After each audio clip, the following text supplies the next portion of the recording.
에스겔서 45장 1절에서 8절까지입니다. 에스겔서 후반은 회복될 땅에 대한 말씀을 하고 있습니다. 그러면 하나님의 성소를 어디에 두어야 하는가? 한 중앙에 두어라. 하나님의 이 성전이 있는 지역은 그 전체 땅 가운데 가장 거룩한 땅이다. 왜냐하면 주님을 위해서 예배를 위하여 구별되었기 때문이다.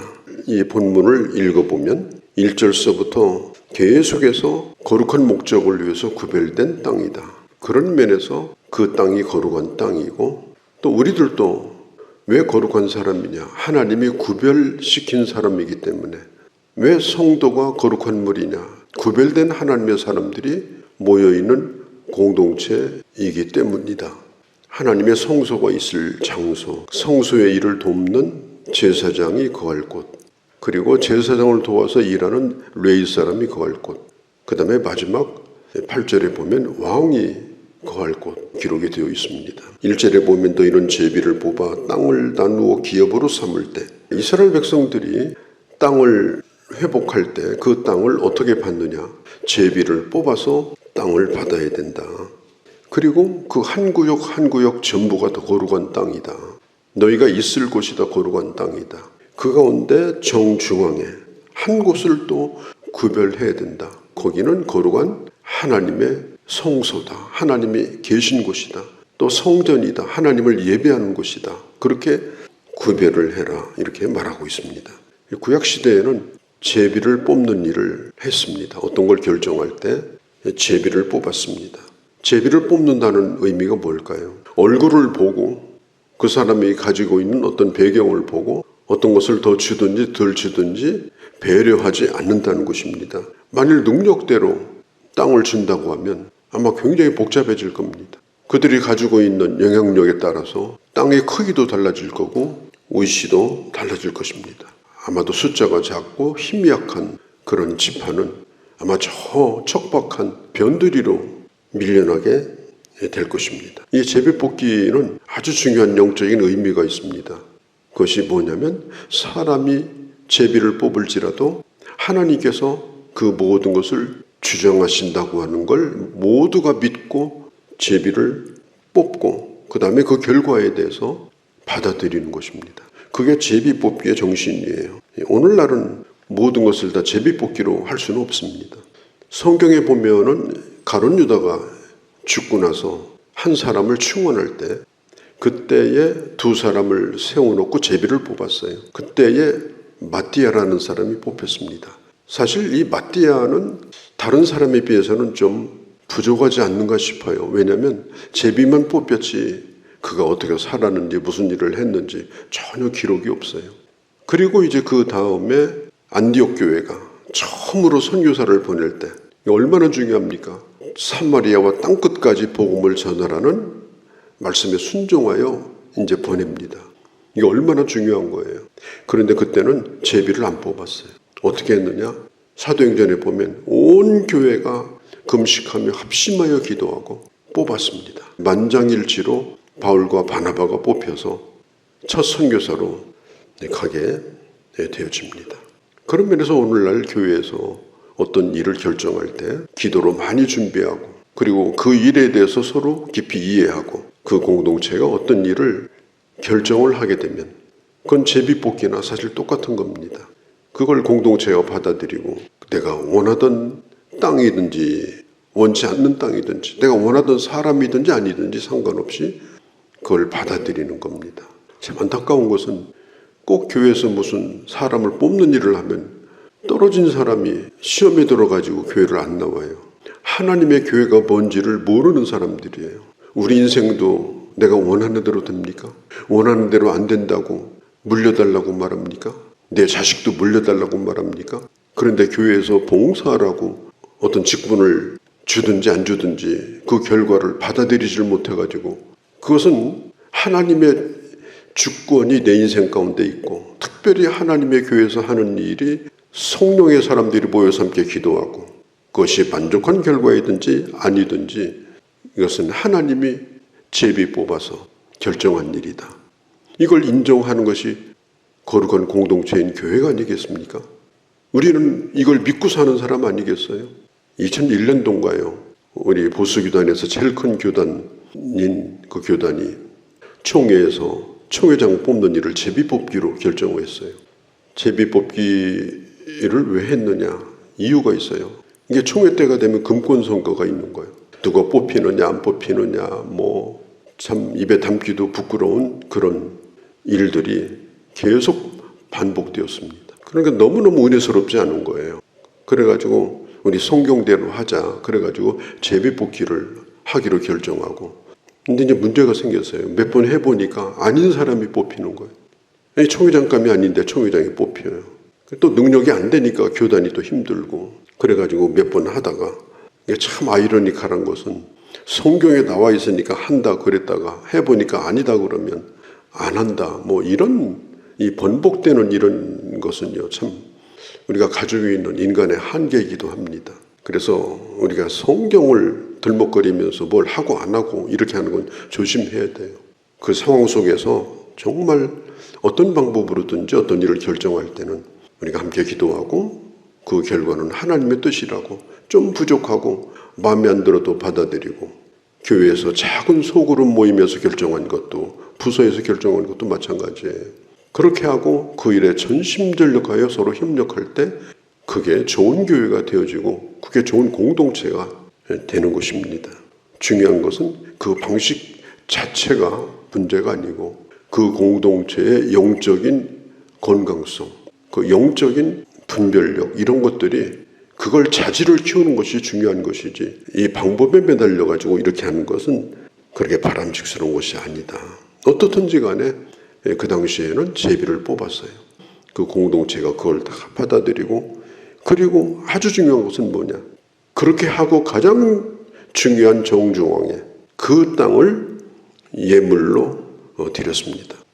이 테루마라고 하는 히브리어의 이 예물은 하나님 앞에 드리는 헌물, 예물을 뜻합니다.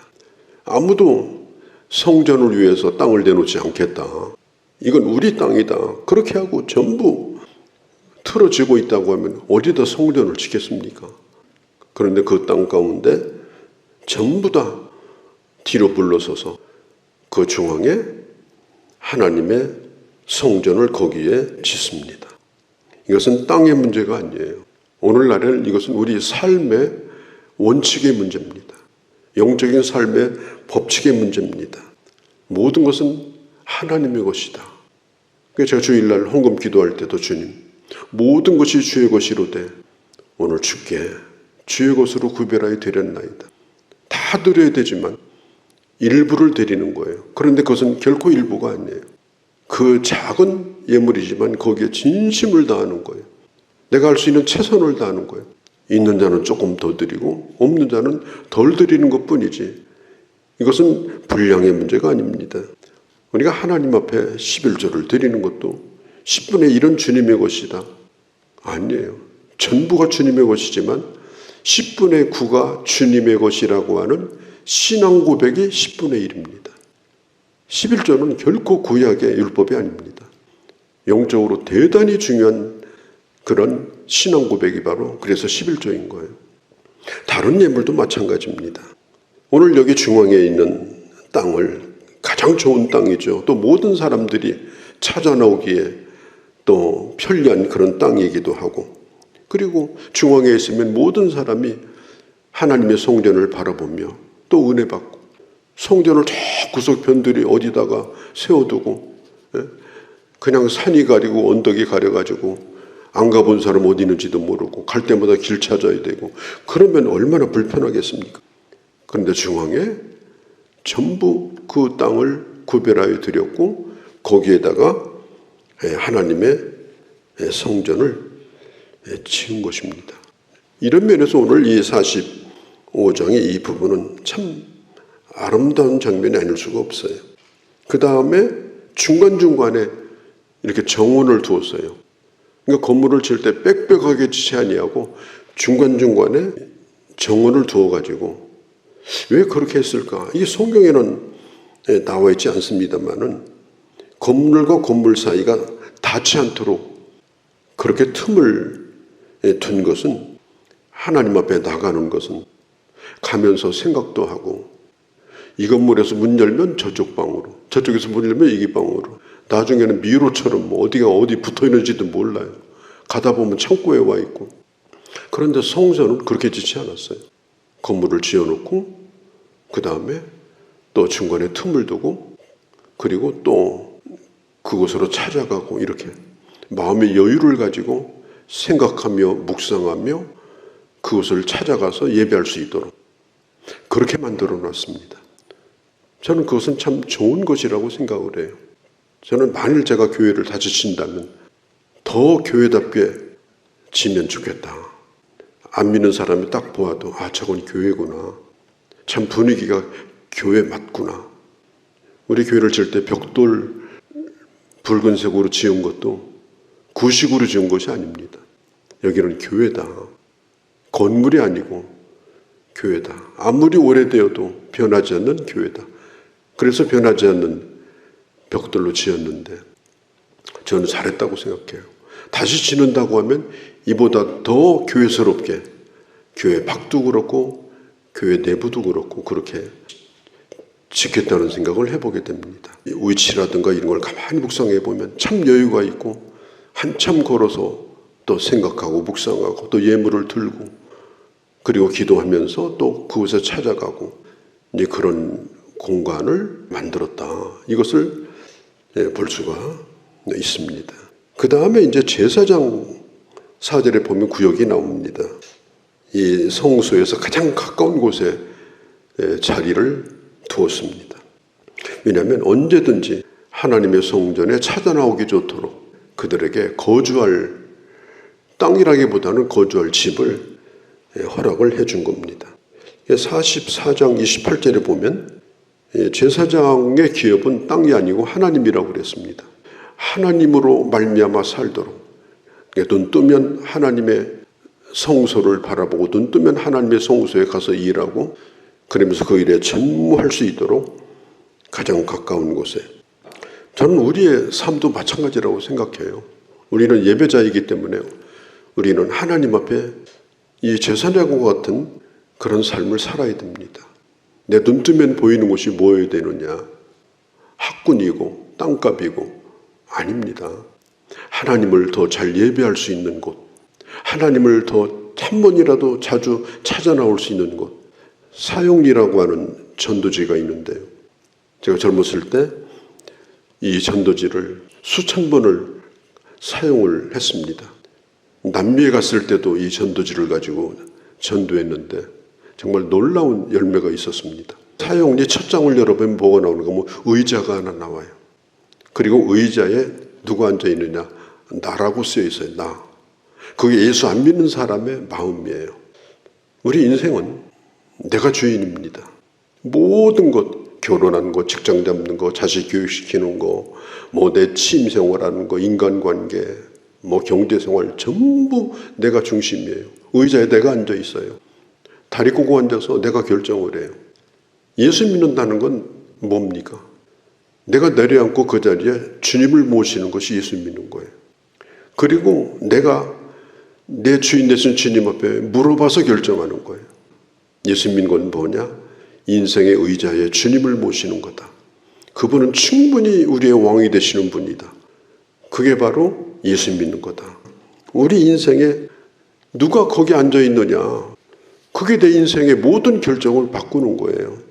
예배 중심의 삶, 가장 중앙에 하나님의 성전이 있고 가장 가까운 곳에 예배자가 살고 이런 모습들은 바로 오늘날도 그대로 적용될 수 있는 말씀이다. 우리는 그렇게 생각을 해볼 수 있습니다. 하나님인가 나 자신인가 하는 겁니다. 5절에 보면 또 레위인이 거기에 있습니다. 레위 사람들. 이 사람들은 20개 마을에 흩어져 있습니다. 하나님 앞에 이제 나와서 순번제로 돌아가면서 제사장을 도와서 성전 문지기로부터 재물을 잡는 것, 그 오물을 처리하는 것, 굉장히 번거롭고 복잡한 일인데 그 일을 하게 됩니다. 7절, 8절. 왜 왕에 대한 문제가 나오느냐? 이 성전이 존재하던 시대는 왕정 시대입니다. 루이 14세 같은 사람은 짐이 곧 국가다 이렇게 말하고, 심지어 대통령 중심제인 이 대통령도 착각하면 그런 착각을 해요. 그래서 세상이 힘들어지는 겁니다. 왕도 하나님이 주시는 땅 이상은 탐내지 말라. 백성들의 땅을 쳐다보지 말라.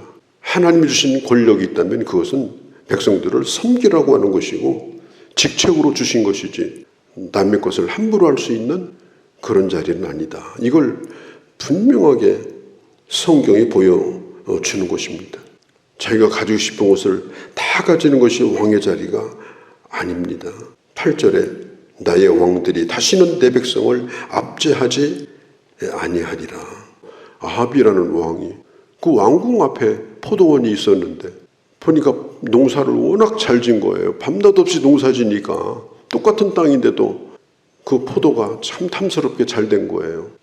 그런데 왕이 탐을 내고 갖고 싶어서 밤마다 그냥 자기 부인한테 그 얘기를 하니까 그 나쁜 왕후가 바로 이세벨이거든요. 얘기하는 거예요. 그거 뭘 걱정하냐. 제거시키고 가지면 되지. 그래가지고 나봇을 죽이고 그 땅을 빼앗았거든요. 이런 일은 이제 앞으로 하지 말라. 충분한 땅을 줄 테니까 이제 백성들의 수유를 탐내지 말고 권력을 가지고 압제하지 말고 정말 하나님의 종으로서 왕 노릇을 해라. 주신 것으로 만족해라. 왕이랄지라도 자족하고 주신 것으로 만족해라. 그걸 특별히 이 8절에 말하고 있습니다. 회복이라는 건 뭐냐? 바로 예배가 중심으로 와 있는 것이 회복입니다. 회복이라는 건 뭐냐? 예배를 위해서 내 모든 것을 예배가 우선순위가 되는 것이 회복입니다. 그렇게 시간도 드리고 그렇게 물질도 드리고 지금 이스라엘 백성들은 고향으로 돌아갈 생각만 하고 있는 거예요. 회복이 아니었어요. 고향으로 돌아가서 뭘 해야 되겠다는 거. 구체적인 생각을 지금 일깨워주는 것이 바로 이 에스겔서입니다. 오늘 이 말씀을 보면서 오늘 내가 있는 곳이 정말 거룩한 곳이 되어서 삶도 예배가 되어지고 또 구별하여 예배를 드리고 이 삶 자체가 하나님 앞에 드려지는 삶으로 뭐 크게 자리 차지하고 사는 건 아니지만 하나님의 백성으로 구별된 아름다운 그런 예배자로 하나님의 사람으로 살아가는 귀한 주의 자녀들이 다 되어지기를 바랍니다. 거룩하신 우리 아버지, 우리가 이 세상을 살면서 아버지의 주신 것에 만족하고 또 주어진 것 가운데 가장 좋은 것을 주를 위하여 예물로 드리고 그리고 즐거움으로 함께 그 헌신 속에서 하나님의 교회를 세워나가고 하나님 나라를 확장해 나가고 주신 것에 자족하면서 하나님의 뜻을 아름답게 이루어가는 그런 우리가 되게 하여 주옵소서. 우리 주 예수님의 이름으로 기도하옵나이다.